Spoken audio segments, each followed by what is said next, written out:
I nearly chucked rugby in, might as well go back to hairdressing. Nah. Always going to be that sort of outside noise, you know, a bit of hate or is he hype, that mix of expectation and sacrifice that I had to go through.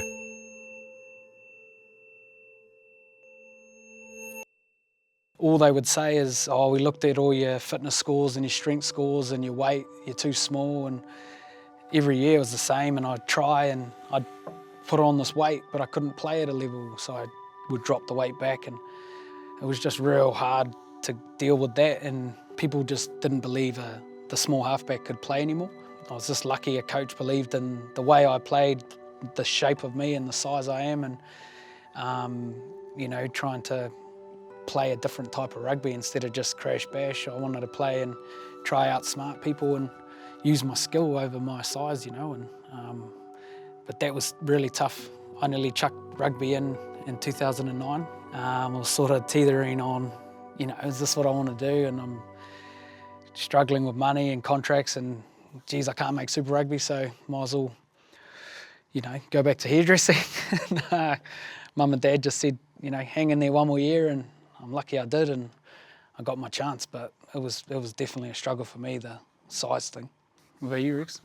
Finishing 7th form, I was sort of thrusted into that professional rugby environment, and for someone my age at the time, was, you know, it's probably a lot of sacrifices in terms of, you know, doing what 17-year-olds do, going to parties, having fun with your mates and whatnot, and it was sort of traded in for, you know, tough trainings with grown adults and, you know, sort of men I didn't know well enough to sort of be myself. So, you know, always going to be that sort of outside noise, you know, a bit of hate, or is he hype, or going up to friends who are like, oh no, he's too cool now because he's, you know, doing that sort of stuff. But yeah, sort of just that mix of expectation and sacrifice that I had to go through so young was probably a big challenge for me.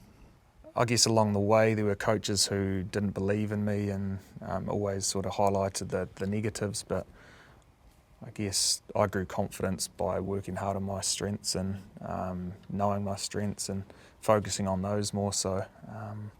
And still to this day, like we have our battles from week to week, but I think concentrating on what you do well is probably the reason you're there, rather than focusing too much on the negatives and letting people get you down or the media get you down. They can really bring that confidence back down. So that's sort of how I built myself up, built that confidence up. Especially when you're that young though, like one coach's opinion at the time Shatters would be you, like, you're like, oh, I'm not, that's it, you know, like. And now as a grown man, you're like, oh, sweet, I didn't make a team. But back then, it's like the world. One guy, he's the guru apparently. And it can dishearten a lot of talented kids and throw them off. I think through it all and the way the world is now with opinion and social media and stuff, you just have to grow a real tough resilience around who matters most and whose opinions matter. And I think I see a lot of our young guys play one really good game now, pumped up in the paper, and then throw an intercept, miss a kick, drop a few balls, and then they're reading all the bad too, you know. So you got to ride the wave of good and bad. But I think it's just being brave enough to talk to some of your senior players and leaning on them and ask what their experiences was, because as we know, we've been through all of that around good, the bad, and coming out the other side, you know, and learning from it.